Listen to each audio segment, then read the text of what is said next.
कभी कभी जिंदगी के सफर में कुछ ऐसे लम्हे आते हैं जो समय में ठहर जाते हैं। 12 जून 2025 एक ऐसी ही तारीख जब आसमान से आई ये खबर ने पूरे देश का दिल चीर दिया।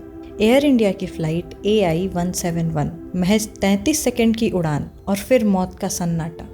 बोइंग 787 ड्रीमलाइनर विमान जो लंदन से अहमदाबाद के रास्ते मुंबई जा रहा था, अहमदाबाद एयरपोर्ट से टेक ऑफ के कुछ ही पलों बाद मेघानीनगर इलाके में एक इमारत से टकरा गया। जमीन हिल गई, आसमान जल उठा, तेज धमाका, आग की लपटें और पल भर में ही 260 से ज़्यादा जिंदगियां राख हो गईं। कुछ लोग तो अपने घरों की खिड़कियों से देख ही नहीं पाए कि यह आखिर आवाज़ थी क्या, और तब तक सब खत्म हो चुका था। लेकिन इस खामोशी में एक चमत्कार छुपा था। सीट नंबर 11A पर बैठे ब्रिटिश भारतीय यात्री विश्वस कुमार रमेश धुएं और मौत के उस तूफान में किसी तरह जिंदा बाहर निकले। उन्होंने कहा, टेक ऑफ के बाद अचानक एक जोरदार धमाका हुआ, सब कुछ अंधेरा हो गया। जब होश आया तो सब तबाह हो चुका था, लेकिन मैं जिंदा था। उनके इस जिंदा लौटने की कहानी अभी भी सबके लिए एक रहस्य है। हादसे के बाद का मंजर शब्दों में बयां नहीं किया जा सकता। DNA सेंटर में परिवार टूटे हुए नमूनों के साथ अपनों की तलाश कर रहे हैं।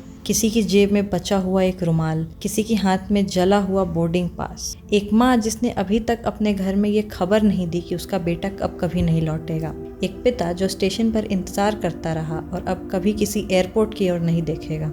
NDRF, फॉरेंसिक और DGCA की टीमें मौके पर हैं। ब्लैक बॉक्स मिल चुका है। अमेरिका और ब्रिटेन की विशेषज्ञ टीमें जांच में शामिल हो रही हैं। टाटा समूह ने मृतकों के परिजन को 1 करोड़ का मुआवजा देने की घोषणा की है। सरकार ने भी राहत पैकेज की घोषणा की है, लेकिन जवाब अभी बाकी है। ये सिर्फ एक हादसा नहीं था, ये उस भरोसे का टूटना था। तकनीक, सिस्टम और सुरक्षा के तमाम दावों के बावजूद आज भी हम मौत के इतने करीब हैं, और शायद यही जिंदगी की सच्चाई है। चमत्कार और विनाश दोनों एक ही उड़ान में सफ़र करते हैं। जिन्होंने अपनों को खोया, हम उनके साथ हैं, और जो बचे हैं उनकी सांसें अब पूरे देश की उम्मीद बन गई हैं।